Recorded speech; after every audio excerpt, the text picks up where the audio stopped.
Day of the Dead, he did that killer monologue. And you may be thinking, wow, that is a talented guy. Of course, he was in the first African-American play ever on Broadway. If he wishes, he can tell you the year. No, we're not going to. And he has had a resurgence in his career at this moment because he's won awards in 3 horror films so far. The Final Call, of which he was the star, and it has been still playing the festival circuit. The Dark Offerings, which premieres tomorrow night, world premiere here at FearCON. It's again that features Terry, and he is doing, and he's been toying with the Romero estate. He is part of Night of the Living Dead 2, which goes into production next year. So this is intimidation number 1.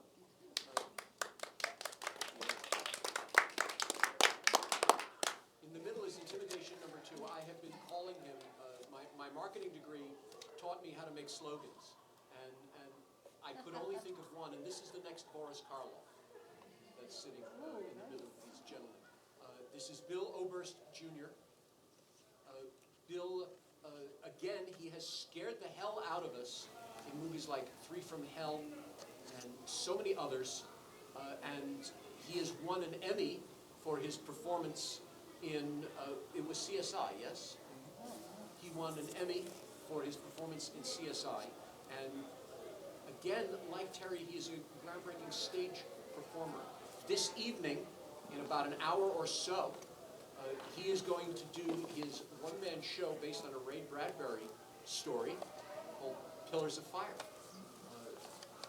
I can't wait till you ask him a question, because he's one of the more brilliant people, and that's why I call him the next Boris Karloff. He's one of the more brilliant people in this industry. His comments on acting alone, forget about acting for the camera, forget about acting in horror films, are worth a college degree. So it's amazing to speak to him.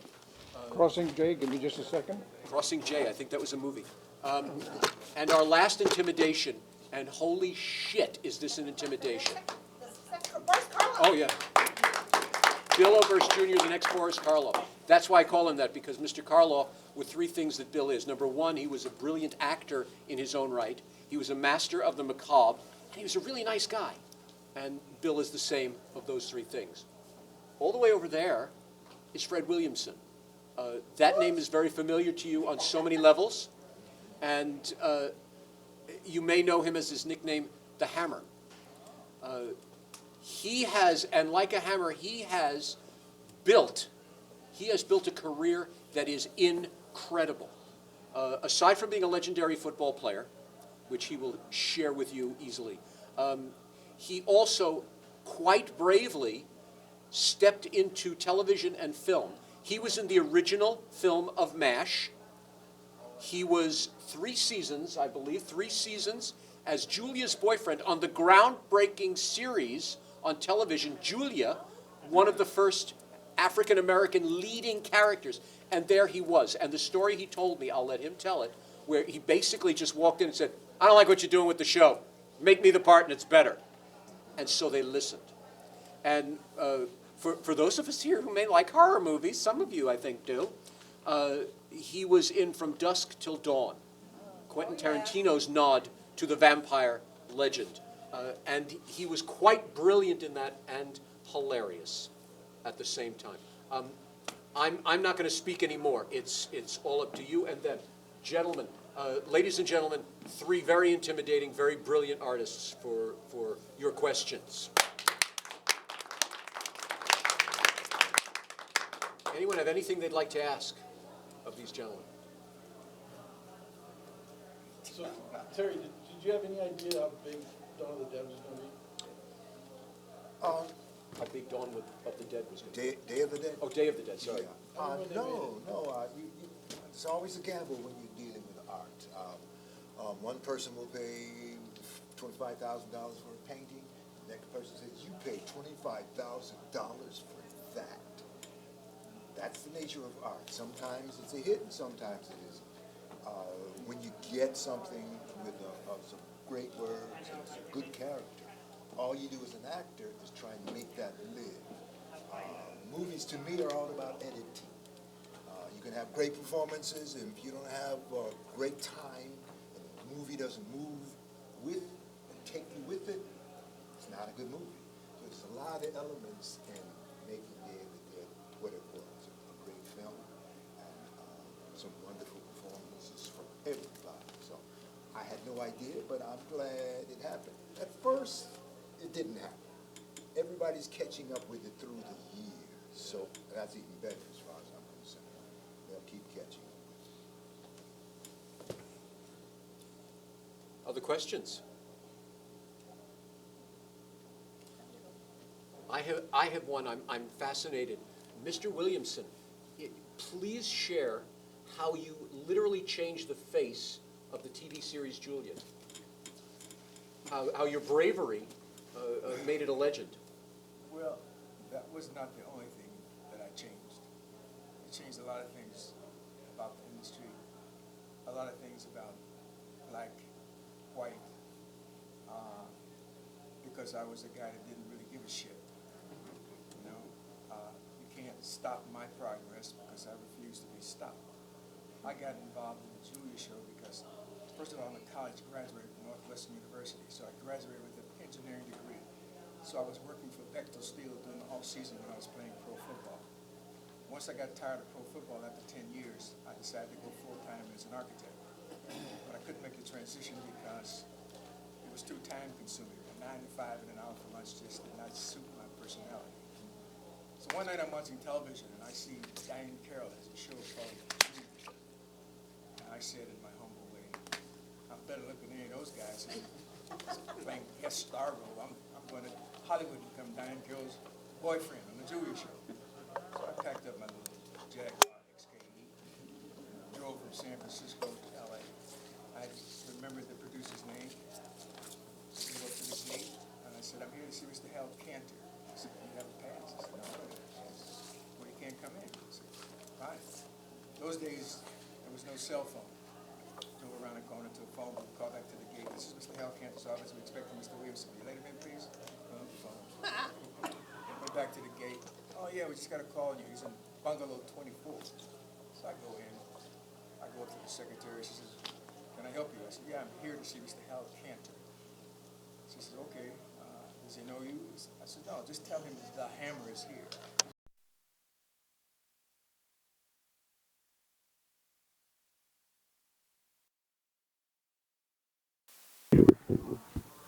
About 5 seconds of silence. He said, football player. I said, come on in.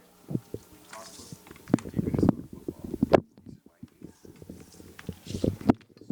How much you should you? What I said was exactly these words. Diane Carroll is a hoe. That won't broadcast in the room, but it does to the camera, so if you'll hold it right about here. I'm working, dog. Don't bother me. So he said, well, what are you talking about? I said, she's got a new boyfriend each week. She's a hoe.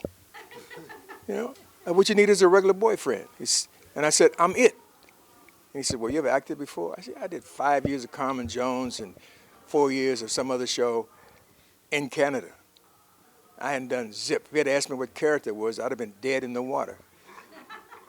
So he said, okay, we've been thinking about that. I said, well, write me a show and I'll come and do it. So he wrote a show called Dancer in the Dark about a pro football player who retired, met Diane Carroll, and we fell in love. And they wrote a show for me called Dancer in the Dark. So they signed me to a 3-year contract after that. So it's all about attitude, man. Life, success is about attitude. It's not always about ability. It's about timing, right place, right time, when they need you and you can fulfill that moment. That is the key to success. There's a lot of people standing in line trying to do the same thing you're doing, and you wonder why they're getting the work and you're not.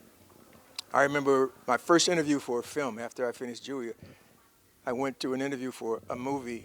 There's 25 black guys all reading for the same part, fat ones, ugly ones. I mean, I'm looking at these guys and we're all reading for the same part, and I said to myself, how do I fit into this?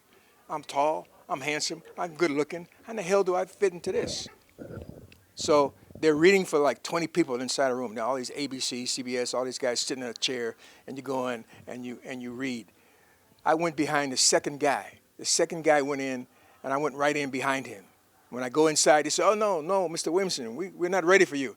I said, "No, that's no problem. I'm not ready for you either." I took the script that they gave me and threw it across the table, and I says, "Don't ever, ever call me for an interview again like this, because you have no respect for the actors, and you're going to have to respect me. I'm going to kick everybody's ass in this room." And I left. I get home, there's a phone call. "Mr. Williamson, I want you to come back and read for the part." I said, "No, I'm not reading. Forget about it. I don't even want to do it. I don't want no part of you. I don't want to be around you. I don't like you kind of people anyway. Bye." But the secret, really, of anything, you have to learn the business of the business. You can't always work for other people because it ain't always going to happen. You have to learn the business of the business, take control of it. All the movies I do now, I'm producing them, I direct them, I do what I want in them. I've done 45 movies that way. I learned the business of the business. That's really the secret to success. The secret to success is longevity. And longevity is creating your own power and controlling your own image. That's my story. Seeing a lot of nods when Mr. Williamson was speaking, and one person who was nodding was Mr. Oberst. I think because he does the same thing. He has been on television, on film, and he goes back to his roots, and he puts work on stage. He also has mastered his career. Bill, why now, when you're doing Pillars of Fire, why didn't you make that a movie? Why didn't you say, I'm going to do a short film, then I could do it everywhere? Why, dare I say, why you want to do it on stage? What Jay's referring to is the piece that I'll do in here at 8 o'clock tonight. It's a solo adaptation of a Ray Bradbury story licensed by his estate. It's called Pillar of Fire. Why not make it a movie? Because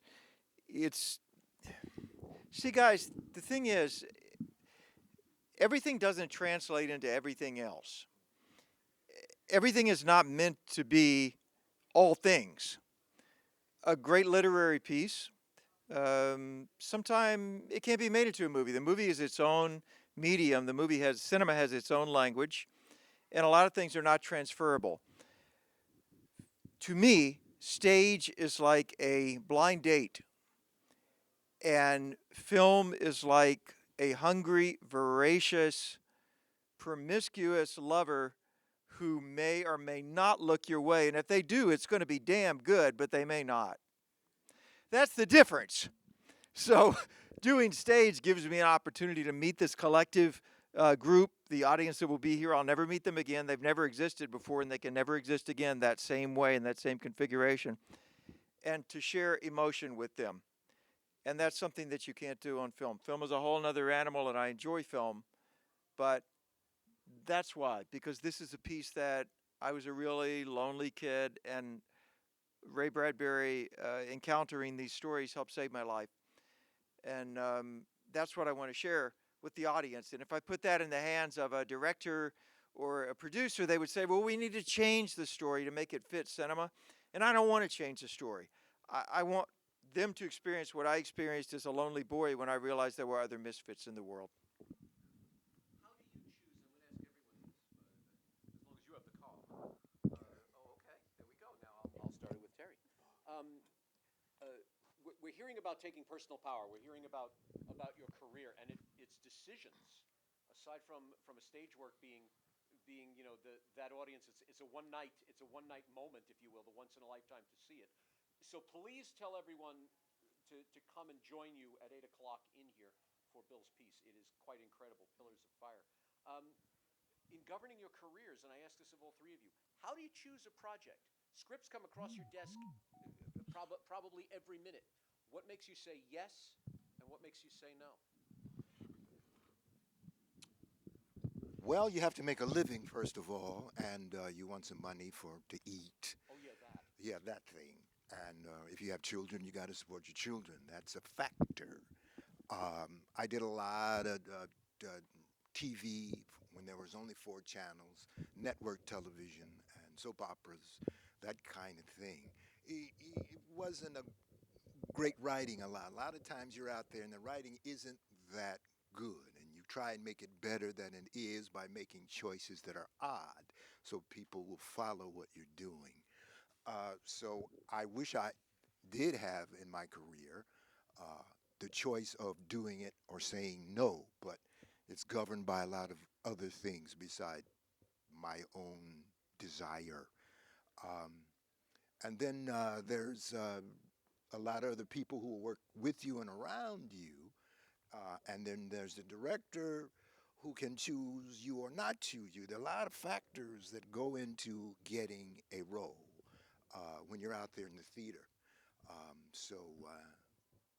I had a good time. I got lucky. I wasn't as forceful as I should have been, but I had a good time. I don't care about the script so much as I care about the people. I'm completely opposite from when I started. I was like, oh, I'm going to do the things that are going to be high profile. But I learned that the human beings are what's important. For 10 years, I took every damn project, every role. I never turned down a role. I busted my ass for 10 years. And when I finally got to the point where I said, okay, now I don't have to do that anymore, then I stopped doing it. So now I work with people that want to work with a guy like me and people who I like. And those are the people I work with. And if you work with people who are like-minded and like-souled, then the project, I say the project is secondary and it sounds silly, but something good is going to come out of it. If you're relating as human beings, at least this is the way it is in the B and C movie world that I live in. In the A world, I'm sure that it's very different. But I would rather eat a peanut butter sandwich and work with somebody that I respect and whose passion I share than to eat filet mignon and work with somebody that I think this is a really lousy human being. Why are you doing this, Billy? So, yeah, that's what I do. I eat a lot of peanut butter. Well, my story is a little more deeper than all of that. Uh, Being a black youth growing up, I never had a black hero.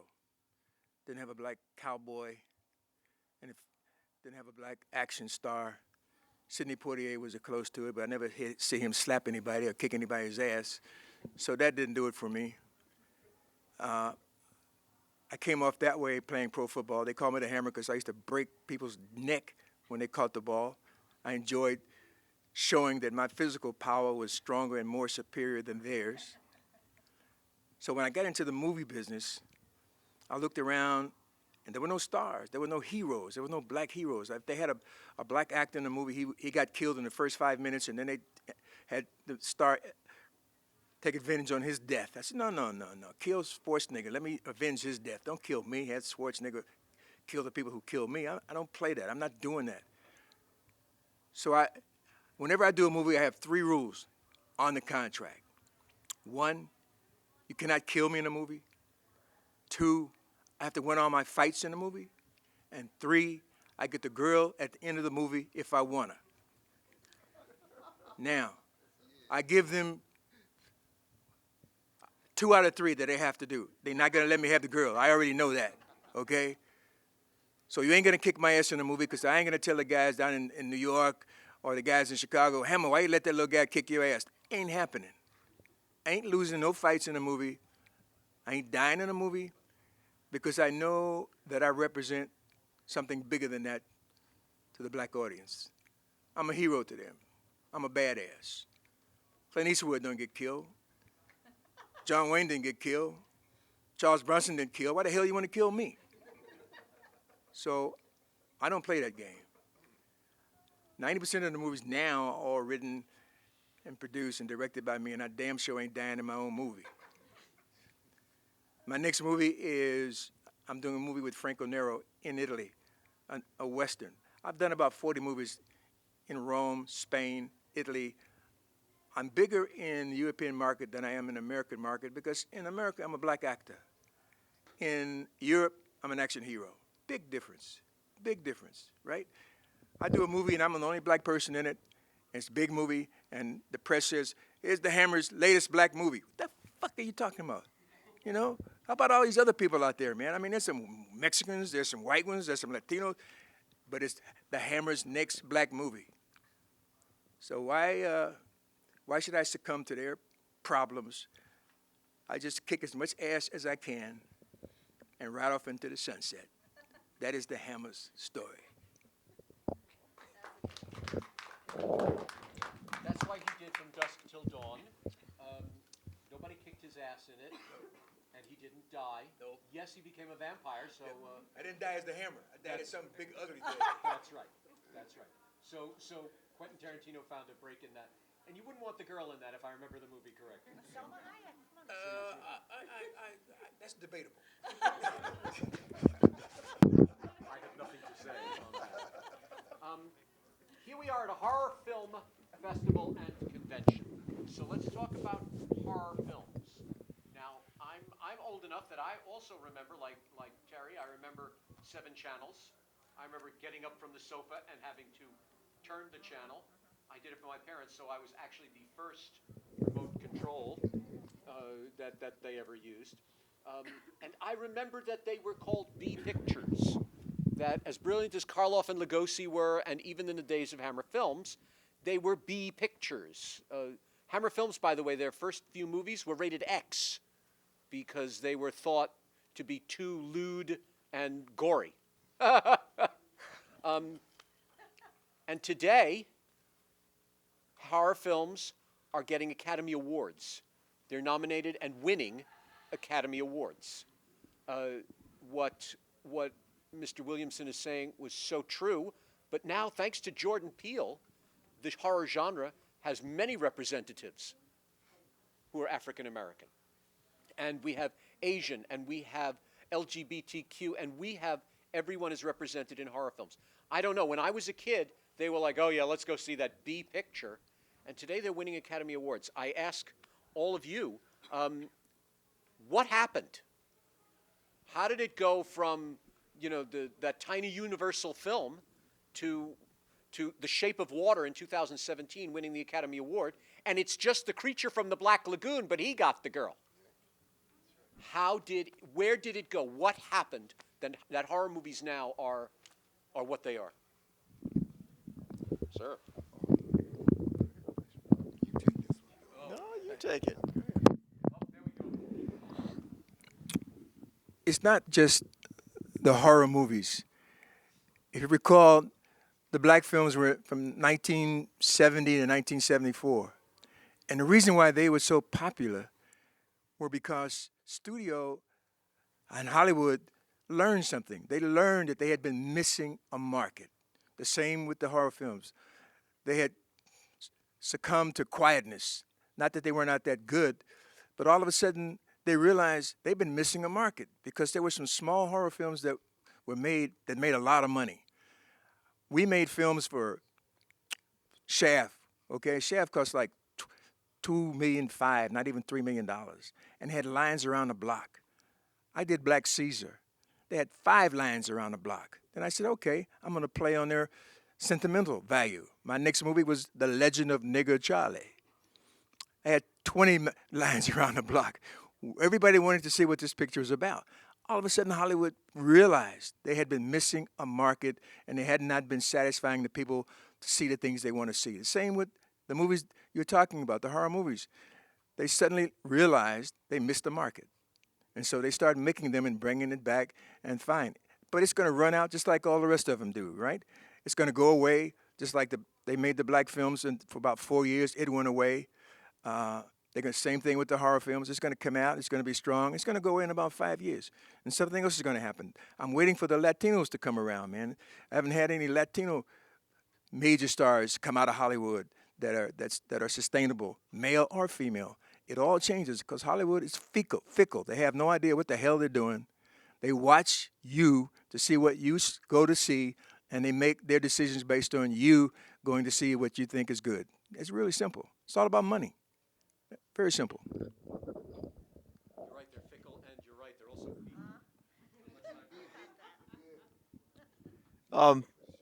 He's right. I should confine my statement to just saying he's right, but I will add that the highest return on investment, there are two genres in which an independent filmmaker can consistently make money. One is horror, and one is faith-based films, because both have built-in, strongly dedicated niche markets. And just as Fred said, big Hollywood has discovered that they can get in on this niche market, but they won't stay around. I don't believe that you'll see the cycle last very long, but what will stay around are the independent horror movies. And they will keep right on and getting better and better and better and better and better until they almost approach the level, but they never had the budget of the big A pictures. But yeah, Fred's right. He's always right. It's all good. Yeah, I agree with Fred. It's easy. He's telling the truth. There's much truth, but now that it's spread out all over the community, and people can make movies with this camera, as well as the huge kinds of camera work they have in Hollywood. You can make your own horror movie, and you can do it very well, because the technology is changed a bunch. So kudos to anybody who picks up a camera and tries to get into that genre. This is the easiest one for actors to get into, because they're not looking for a bankable star. They're just looking for some good actors to kill. And then you can create a good character. Dove Simmons, who is an independent producer and worked with Roger Corman, when he does his lectures, he starts each lecture by saying, if you are a young filmmaker and you're going to make a movie but you don't know what to make, what you do, you take a bunch of your friends up to a cabin in the woods and kill them. Yes. And we all knew what he meant, and he's absolutely right. Another producer to whom I have great respect is Don Barza. Don Barza did Handy Dandy. It was a really engaging cursed puppet film, which featured Mr. Oberst, and he was brilliant in that as well. And when I spoke to Don about that and many other movies, now Don has won stacks of awards. He has been in the industry a very long time. With his Chicago accent, says, "Yeah, I've been doing this shit, I think, about 30 years." And so he has this attitude, which was wonderful. And when I asked him, I said, "Well, what's your philosophy?" He said, "Treat it like a hobby. If you make money, great. If not, great. Did you have a good time? There. Now you've succeeded." And that remark resonated with me on this, because once you say, I didn't make this amount of money, I'm not happy anymore. Then why are you doing it? So to keep that happiness was a very powerful statement. I ask all three of you, his remark, how do you feel if you heard someone say, treat this as a hobby and you'll never go wrong? Is he right? Is he wrong? Is he dreaming? How do you feel about that statement? Go ahead, please. Yeah. Terry's not going to go first. Russ had my in his hand, and that's all there is. And Fred will never go anything else. I know that. There you go. First of all, somebody has to explain to me what you mean by hobby. We only do what we do because we enjoy it, because we like it. We don't do it for the money. I don't do it for the money. I do it because I like it. The fact that you can't kill me in a movie is, even if you offer me $1 gazillion, I would never do it, because I have to live with me. I have to ask myself why I did that. So hobby is not really a word that fits what we do. What we do because we like. We like to see people see what we do and like what we do. We get satisfaction from that. That's why we do it. We do it for the fun. We do it for our own inner self, because we get a chance to expose ourselves on the film that we would never do in person. So for us, it's more of an exposure thing, a release of who we really are. And I enjoy kicking ass.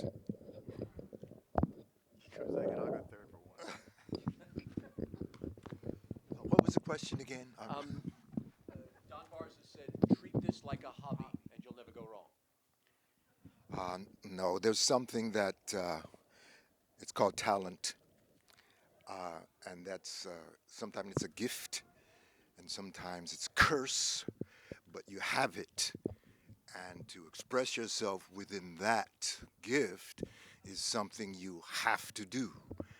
And so hobby does not really express what art is about, an artistic endeavor is about. So I wouldn't say, I couldn't treat it as a hobby. When I was a kid, I wanted to be a preacher. That was my first ambition. And I asked an old preacher, I remember, 6, 7 years old, about it. You call, how you got the call. I was raised in, poor white trash in the South, and nobody had been much to school. They got the call to preach, and you preach. And he said, boy, he said, if preaching calls you, run as hard as you can. If it catches you, preach. And that's the way I feel about creating art. Try not to do it and try to do anything else. And if you can't be happy doing anything but this, then do it and do it joyfully. So I guess if that's the definition of a hobby, I would say yes.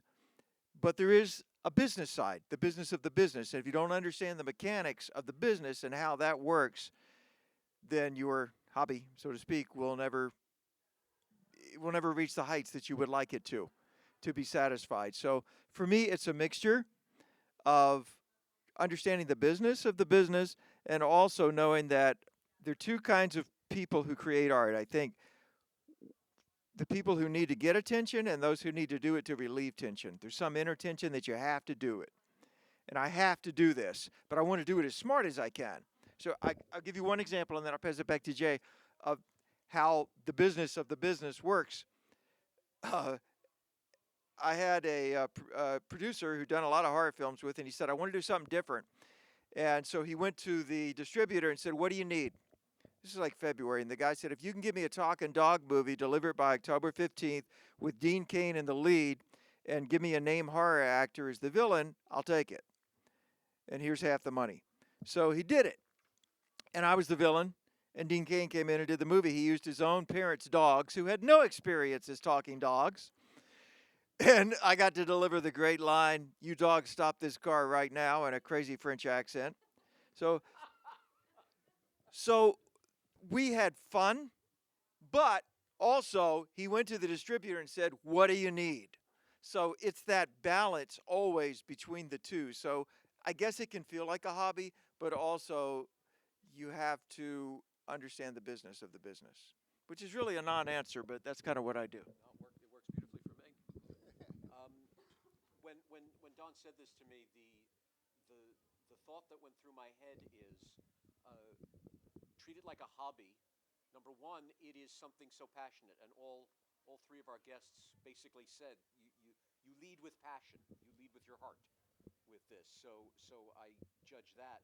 But when you have a hobby like baseball cards or comic books, you know their value, and you know what their conditions are, and you know how valuable something is when it grows.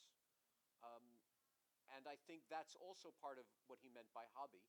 And again, as our guest said, you know the business of it. I love this. I want to do this. I'm going to do this for the rest of my life. I don't care how much, but how much. So I admire all your answers on this. Before I ask them the last question, which is basically what's coming up, I open the floor. Any questions? Yes, sir. Like your perspective on whether you think horror in a screen or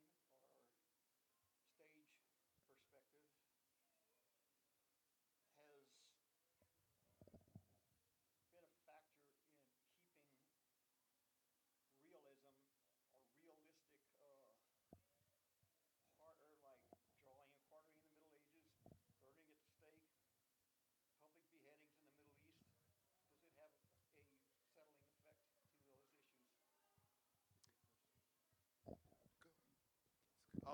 Yes, I believe yes. The more that we face death and the more we examine darkness, then the less dark we are inclined to be. It's just like makeup people will always tell you when you sit down in the chair, if you look like me, they'll say, oh, how you doing, baby? I know you're going to be a sweetheart. It's the good-looking people that are always the assholes.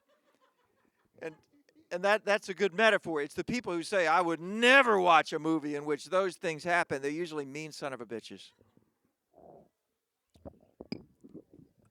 Well, the kind of movies that I make, I don't really understand.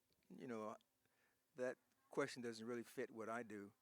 Um, my films are for people to respond to a way that they would all like to do but can't do and can't get away with it. But I can do it as a cop or as a good guy kicking bad guy's ass, or let the bad guy be so ugly and so bad that the audience is cheering for me to take him out. So that's really kind of the secret of the films that I do. I mean, look at Eastwood, look at Bronson. Those guys, they beat up really terrible before they decide to fight back. And when they do, the audience is on their side. So that's really the key. You just can't go around beating up people, you know. If I go in and kick down the door first, that makes me a bully. The guy has to kick down my door, beat the hell out of me, and then leave me laying there. And I survive and go back and find him and seek him out and get my revenge. And the audience is always on my side. I'm not the bully. I'm the guy who responds to bulliness. So there is a method that you have to keep the audience on your side. And that's really the most important thing, is having the audience cheer for you and root for you and have you win and succumb to any negative things that happen to you in the film. That's important. I think you're right that humankind has witnessed enough punishment of each other, and the beheadings and the punishment we do, the corporal punishment we do to each other. And that gets into us. That is in our memory. It gets into our DNA, actually, these events. And we can have terrible events, and we can have lighter sort of horror films. We can make a great love story, and what makes a great love story? And we can make one that's not so great.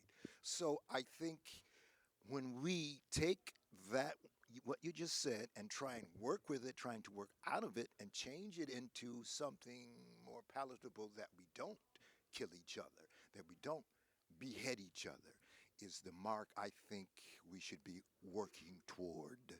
I agree with you. I agree with you. There's a catharsis when the vampire is killed, when the monster is vanquished. As much as we end up rooting for the monster in some way, the catharsis of them being vanquished works for us. Jerry Seinfeld. I teach effective public speaking at university, and I play a Jerry Seinfeld routine where he says, speaking to an audience, performing in terms of stage fright, is actually a bigger fear of people than death, which means they would rather die than actually stand up and speak to somebody. I think in our brains, the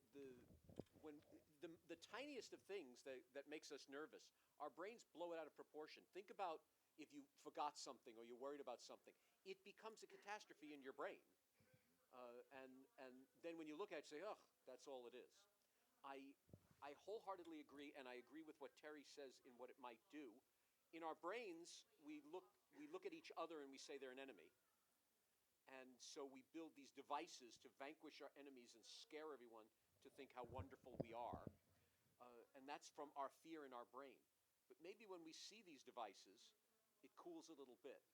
And instead of waiting for the next guillotine, to go see a horror movie and be shocked and say, oh my God, that's terrifying, and calms our own brains, and maybe we look at everyone more equally, and maybe we become a better society because we vanquish the monster and don't need to vanquish each other. That was a really excellent question. That was a really excellent question. Other questions, ladies and gentlemen? Conflict in that terminology. Of course. I mean, you can't not. It's about survival. That question that he asked has double meaning. There's two ends to that, you know. And it's much too heavy for me to go into, but that's how I feel about it. There's two ends, you know, to that question. Yes, ma'am. When I was listening to your story, you said Mr. Canton was your producer, or Hal something like Kemp. that? Yeah, Mr. Canton. Hold on one Mike, can you hear me? Does this work? Okay. Anyways. Okay. Anyways. What? Okay, my question is, I was enjoying your story about Mr. Canton, and I was wondering, how did you meet Mr. Canton well enough to know that you could just call him up and, had you seen each other? I must have missed something, a detail. It was a chance. I got his name from watching Are you done? after watching the Julia show. Okay. I got his name from there. What's the worst thing can anybody ever say to you in life is no? You know? I know he's not going to slap me or hit me and tell me to get out. If he does, I'll go away. So what's the worst thing somebody can say to you if you challenge them is no. So when he said to me, "Why are you here?" and I told him I was here, he listened. So it's courage and ignorance that sometimes make you do things that turn out to be positive. There is, and Mr. Williamson obviously knew this before the politicians did. There is something politicians do. The next time you watch politicians in any kind of campaign, you'll note when they cross the stage or when they always look in the audience and go, they know no one in the audience. No one. That's right. This is a known fact, and their coaches tell them wherever they are. They're in that part of Ohio where no one knows them at all, but somehow they go, because now everyone in the audience subconsciously says, they know someone here. Oh, good, I need to know them also. So Mr. Williamson just relied upon his wit and his bravery and said, he's going to want to know me. Yeah. Righto. Other questions? All right. The young lady back there with the glittering mask was nodding and shaking her head. Would you like to ask something? This young lady is on another panel later on tomorrow, actually. The final girl for that's a somewhat ignored character in all movies. We want the vampire, we want the flesh-eating zombie, but how about the girl that survives? We don't. I want to change it to final guy. Why can't I have that busted pickaxe? Why can't I be the serial killer? And that's one of the things we want to talk about in our panel. Is we want to see a shift. We don't want to see, the girls that are half naked that get killed first or run around and sleep. Well, just make it happen. Get your I camera. want to be that person. Make it happen. I want women to start taking axes to the head. Make to it the happen. straight. Make it happen. Okay. You said it. That's how I made it. Make it happen. Absolutely. Yeah. And I love gore, so yeah, I know a lot of people what? I don't get many people to come to my house because it's all decorated with gore stuff and I got chopped off heads and things, but it's time to change the formula. The Have you formula told is anybody that other than us? Yes, I did. And they have money to change it for you? Well, Danita will be here tomorrow and she's actually a producer. So There she'll you be go. sitting down on the Go panel. for it, girl. Yeah. It's time to change the formula. This is Tommy Amal, by the way. She will be speaking tomorrow in a brilliant panel. We interviewed both of them on FearCON streaming, and I was just sitting there like this because I had never imagined looking at Jamie Lee Curtis and Sigourney Weaver and even Fay Wray in such a light. So it's really quite incredible. And I think we're getting closer to what you're doing. Nightmare on Elm Street 2 was ignored for a long time because there was a final girl who turned out to be a final guy. And until recently, when the LGBTQ community made such jumps, made such leaps, people didn't look at that movie saying they broke tradition. Now it's somewhat innovative. I think, when I think of Final Girl 2, one of the things we'll talk about tomorrow is Christine. The car Christine. The car. As a final girl. And then when you just mentioned that, Sleepaway Camp. The slashers. Is that a final girl or is it not a final girl? Wow. Who's going to determine that? So Yes. let their community know, hey, you guys were, even though this is an old movie, there's a little bit of representation in there, but is it a final girl? If you haven't rented Sleepaway Camp, do so. There's 3 of them. Any other questions, ladies and gentlemen? last thing I'd like from my three distinguished guests here. What's next? It could be tangible, like what movie is coming out, or it could be, my next plan is whatever it is. What's next for you? What do you do tomorrow morning? There's a screening. Is it tonight at It 10 is, o'clock? No, is no, it it's tomorrow? tomorrow night. Tomorrow night of Dark Offerings. I have a part in it. It's a wonderful film. It's takes place through computer monsters that have evolved along with our electromagnetic energy that computers are. Some are positive and some are negative. This one happens to be a negative one. So if you get a chance, come by and see the film. It's really very special. I look forward to seeing it. What's next? As many days of life as God grants me, and as many opportunities to be a minister of death as filmmakers will grant me. Yeah, that's plenty.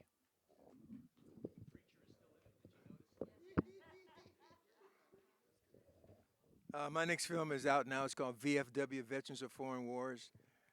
In December, I head off to Spain to do a Italian Western with Franco Nero.